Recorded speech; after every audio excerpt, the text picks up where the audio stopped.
ما ننسخ من آية أو ننسها نأت بخير منها أو مثلها ألم تعلم أن الله على كل شيء قدير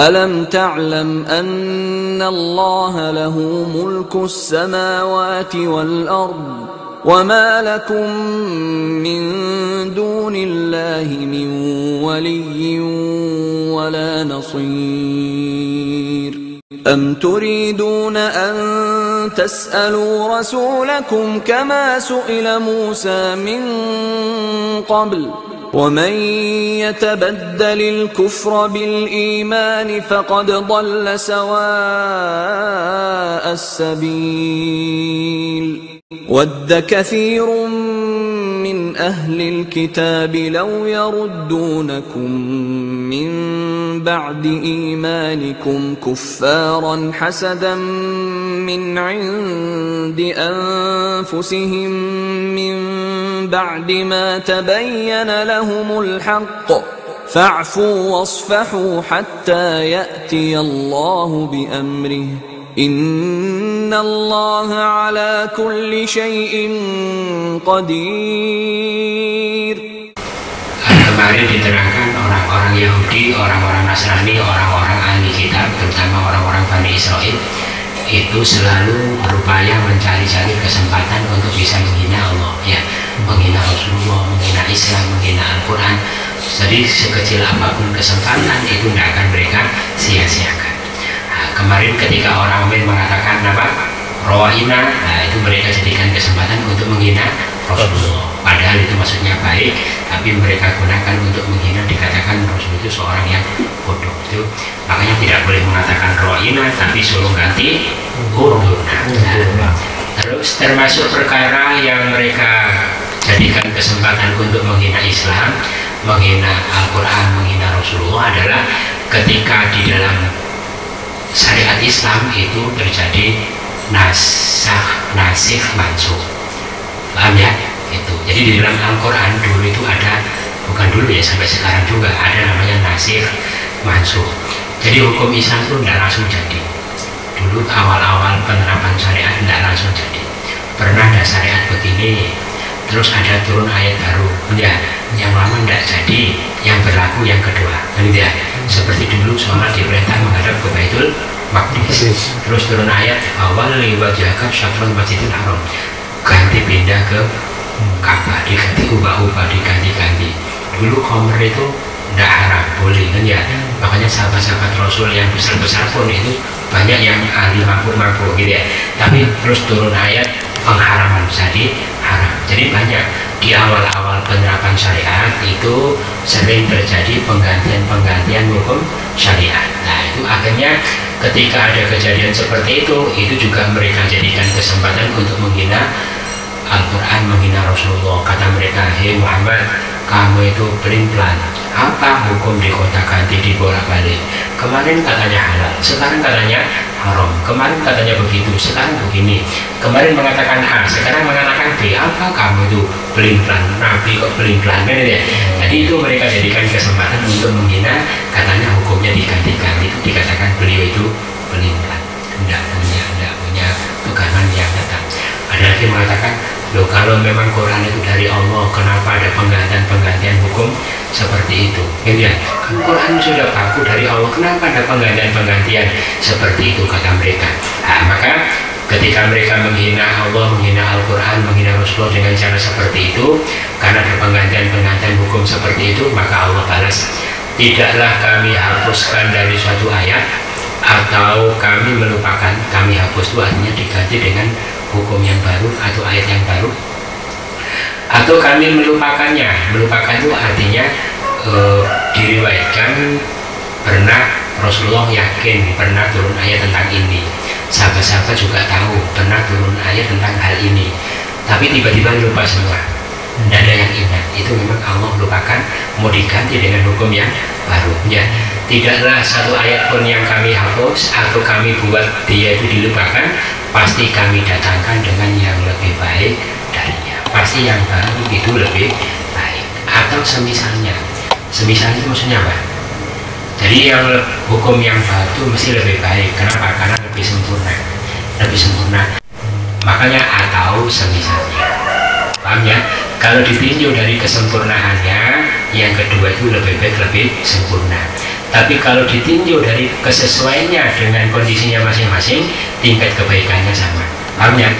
Yang lama ya baik untuk kondisi yang itu, yang baru baik untuk kondisi yang baru. Tapi memang nilai kebaikannya lebih sempurna. Cuma bukan berarti yang lama itu buruk, yang lama itu juga baik untuk hukum apa, untuk masa yang sebelumnya. Paham ya? Nah, jadi gitu. Apakah kamu tidak tahu sesungguhnya Allah itu Maha Kuasa atas segala sesuatu? Ya terserah Allah bagaimana Allah menerapkan hukum.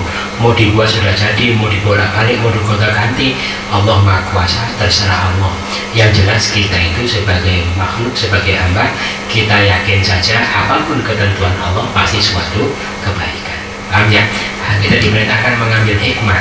Kenapa Allah itu kalau menerapkan syariat kok tidak langsung? Dulu ketika di Mekah, orang itu misalnya khamar tidak apa-apa kan ya, riba tidak apa-apa kan ya. Setelah itu dilarang, kenapa kok tidak langsung? Nah, andaikan langsung ya mungkin waktu itu tidak ada yang mau beriman, sedikit yang masuk Islam. Karena Allah Maha tahu, maka ajaran syariat itu disampaikan secara bertahap, disesuaikan dengan kondisi kemampuan atau tingkat keimanan masanya masing-masing. Paham ya? Jadi gitu. Berarti kita ambil pelajaran apa? Bahwa makanya kalau orang itu mengajarkan kebenaran tidak mesti yang sempurna. Ya melihat kondisi orang yang menerima itu kan ya. Memang yang baik itu begini. Tapi kalau saya sampaikan orang itu tambah tidak bisa nerima, tambah pergi. Nah, lebih baik tidak disampaikan begitu dulu kan ya. Bertahap itu yang dicontohkan para dai-dai termasuk para rasul di dalam dakwahnya seperti itu. Memang yang baik itu begini. Tapi kalau disampaikan langsung orang tidak bisa menerima kan ya. Lebih baik tidak disampaikan dulu. Dicontohkan di dalam pensyariatan yang pertama itu salah satunya adalah apa? Khamr. Jadi Allah mengharamkan khamr saja itu ada bertahap-tahap sampai ada 5 tahap ya. Yang pertama turun ayat ini tentang khamr. Wa min samaratin nakhili wal a'nabi tattakhiduna minhu sakaran wa rizqan hasana. Apa artinya? Dan dari buah-buahan kurma dan anggur ada yang kalian jadikan minuman keras dan ada yang kalian jadikan rezeki yang baik ya. Ada yang kamu jadikan minuman keras, ada yang kamu jadikan rezeki yang baik. Berarti ini belum haram, tapi para sahabat waktu itu yang minum khamr sudah, yang dagang khamr sudah tertekan hatinya bahwa ternyata ini bukan rezeki yang baik, tapi belum haram, masih ditekan sedikit hatinya.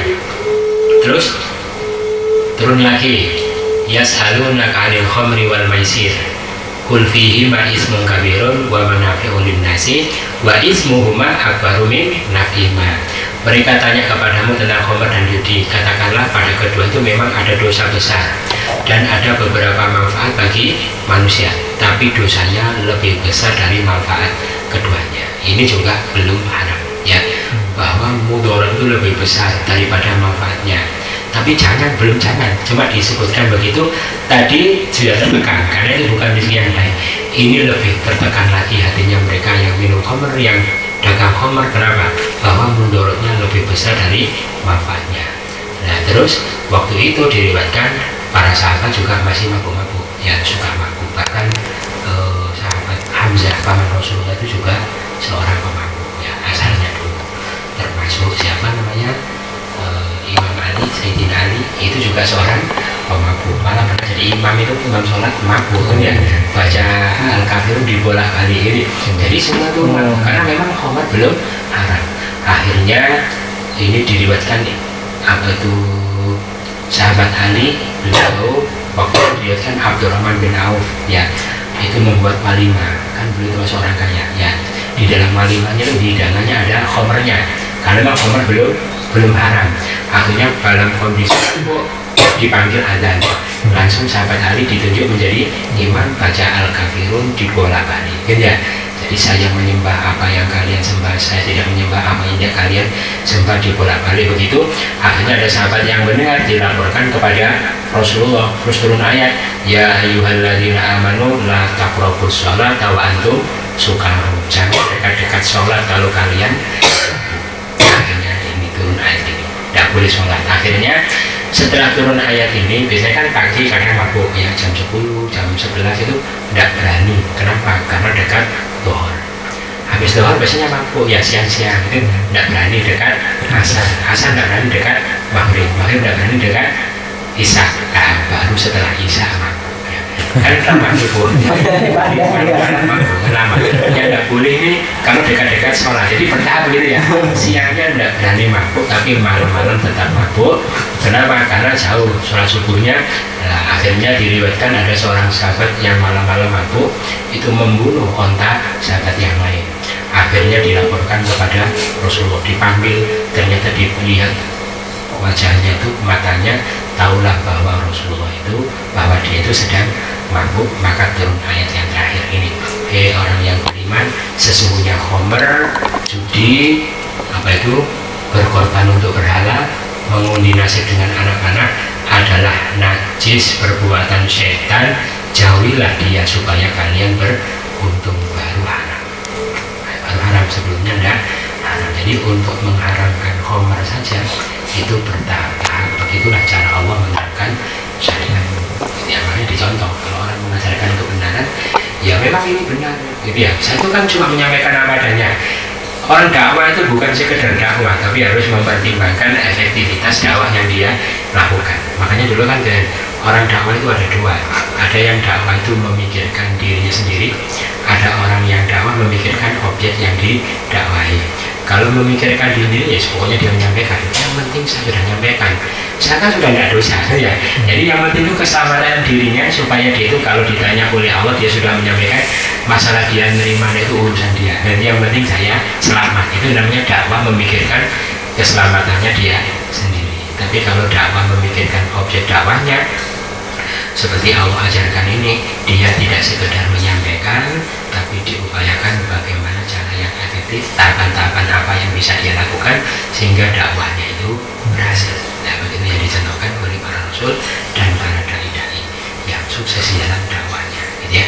Jadi misalnya memang sesuatu itu baik, tapi kalau yang menerima itu belum waktunya menerima, jadi jelek. Gitu ya. Misalnya apa? Ya contoh apa? Nasi itu kan enak, semua orang mengatakan nasi itu enak. Malah orang Jawa walaupun makan apa namanya, makan ketela, roti banyak itu kalau belum makan nasi katanya belum makan. Itu kan saking enaknya. Tapi walaupun nasi itu enak, tapi kalau masih bayi ya tidak bisa dikasih nasi. Ya, itu nasi itu enak, dijojol-jojol kan ya bisa mati ya. Jadi begitu ya. Jadi kita suka anggur itu enak, tapi ikan itu tidak suka anggur. Mancing pakai anggur tidak dapat ikan. Tapi kalau pakai cacing walaupun baunya sudah busuk, akan dimakan. Jadi begitu. Jadi yang penting itu kesesuaiannya. Terus berikutnya, apakah kamu tidak tahu sesungguhnya Allah itu pemilik langit dan bumi? Tidak ada bagi kalian selain Allah seorang pelindung dan tidak pula seorang penolong. Artinya ya sudah, tawakal saja, pasrah saja apa yang menjadi ketentuan Allah. Bagaimana cara Allah menerapkan hukum syariatnya, kita yakin semua itu di bawah kekuasaan Allah, dan semua ketentuan Allah pasti suatu kebaikan. Terus berikutnya, kemudian berikutnya lagi, mereka itu suka minta yang aneh-aneh kepada Rasulullah, termasuk minta Qur'annya itu turunnya langsung, gitu ya. Itu, hei Muhammad, kalau kamu memang Rasul Allah, kenapa Qur'annya kok turunnya sedikit-sedikit, tidak langsung seperti Injil, seperti Taurat, mestinya langsung begini loh, biar saya tuh yakin kalau kamu itu Rasul Allah, gitu ya. Ada lagi yang mengatakan, hei Muhammad, mestinya Qur'an itu langsung turun dari langit jatuh, gitu, biar saya yakin kalau kamu itu, tapi minta yang aneh-anehnya.